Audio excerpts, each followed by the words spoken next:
जो होता है अच्छे के लिए होता है। अगर आप अपने अंतःकरण में यह विश्वास पैदा करने में सफल हो पाए तो यकीन मानिए, आप जब भी समस्याओं से घिरेंगे, आपका ध्यान केवल और केवल समस्या के हल की ओर ही जाएगा। कई बार हमें लगता है कि हमारे साथ गलत हो रहा है, हमारे साथ बुरा हो रहा है, ईश्वर हमारा साथ नहीं दे रहा है। लेकिन यकीन मानिए, ईश्वर कभी भी किसी के साथ बुरा नहीं करता।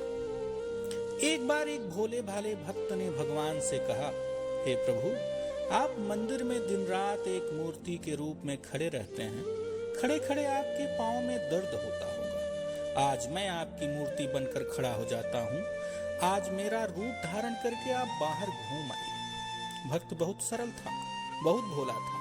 भगवान मुस्कुराए और बोले, जैसी तुम्हारी इच्छा। लेकिन एक बात ध्यान रखना, मंदिर में बहुत से लोग अपनी फरियाद लेकर आएंगे। तुम सुनना सबकी, लेकिन किसी से कुछ कहना मत। भावुक होकर किसी के विषय में कुछ भी बोल मत पड़ना, क्योंकि मैंने सबके लिए कुछ ना कुछ अच्छा सोच रखा है। भक्त भगवान की शर्त मान गया। भक्त भगवान की मूर्ति के रूप में खड़ा हो गया। मंदिर में सुबह सुबह सबसे पहले एक धनी व्यक्ति आता है। आते ही ईश्वर की प्रतिमा के समक्ष अपना माथा टेक देता है और कहता है, हे प्रभु, मैं एक नया व्यापार शुरू करने जा रहा हूँ, आप इसमें मेरी मदद करना। जब यह धनी व्यक्ति वहां से जाने लगता है तो उसका पैसों से भरा थैला वहीं मंदिर में ही गिर जाता है। भक्त तुरंत बताना चाहता है उस व्यक्ति को कि तुम्हारा पैसों का थैला यहीं गिर गया है, उसे लेते जाओ।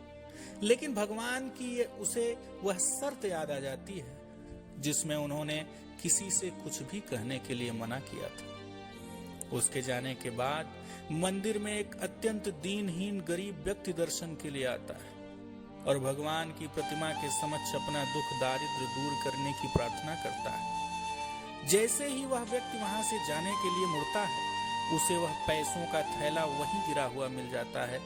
वह खुशी खुशी उसे ईश्वर का कृपा प्रसाद समझकर अपने साथ ले जाता है।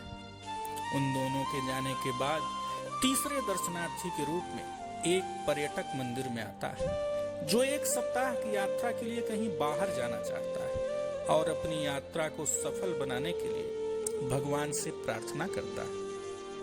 जैसे ही वह व्यक्ति प्रार्थना करके मंदिर से बाहर जाने लगता है, इतने में वह पहला व्यक्ति आ जाता है जिसका पैसों का भरा थैला मंदिर में गिर गया था। वह अपने साथ कुछ सिपाहियों को भी ले आता है और उस पर्यटक की ओर इशारा करके कहता है कि इसी व्यक्ति ने मेरा पैसों का थैला ले लिया है, क्योंकि मेरे जाने के बाद यही मंदिर में आया था।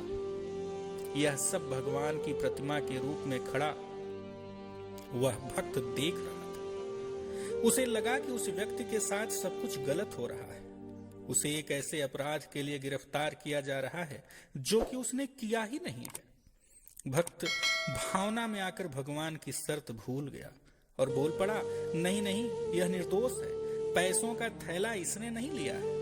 पैसों का थैला तो उस व्यक्ति के पहले आए दूसरे व्यक्ति ने लिया है। पकड़ना है तो उसे पकड़ो, इसे छोड़ दो। सिपाहियों ने ऐसा ही किया।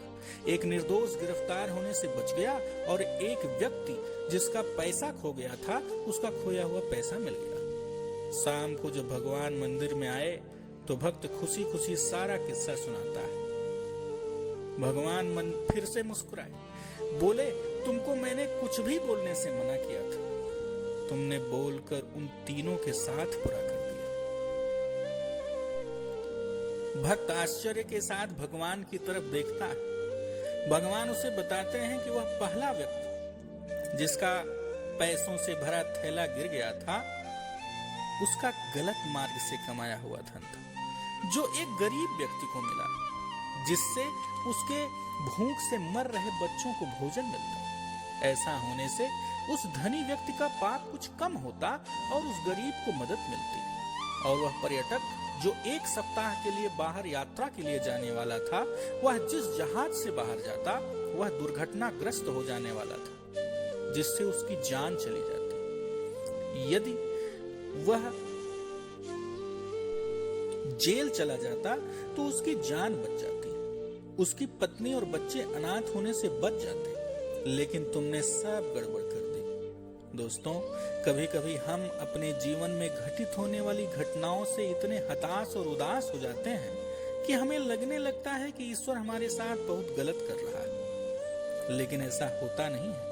हमारे जीवन में घटित होने वाली हर अच्छी और बुरी घटनाएं एक दूसरे से संबद्ध होती हैं। यदि सकारात्मक सोच के साथ हम उन पर विचार करें तो समस्याएं खुद समाधान बन जाती हैं और अभिशाप खुद वरदान बन जाते हैं। फिर मिलेंगे दोस्तों अगले वीडियो में। तब तक के लिए ढेर सारी शुभकामनाएं और ढेर सारा प्यार।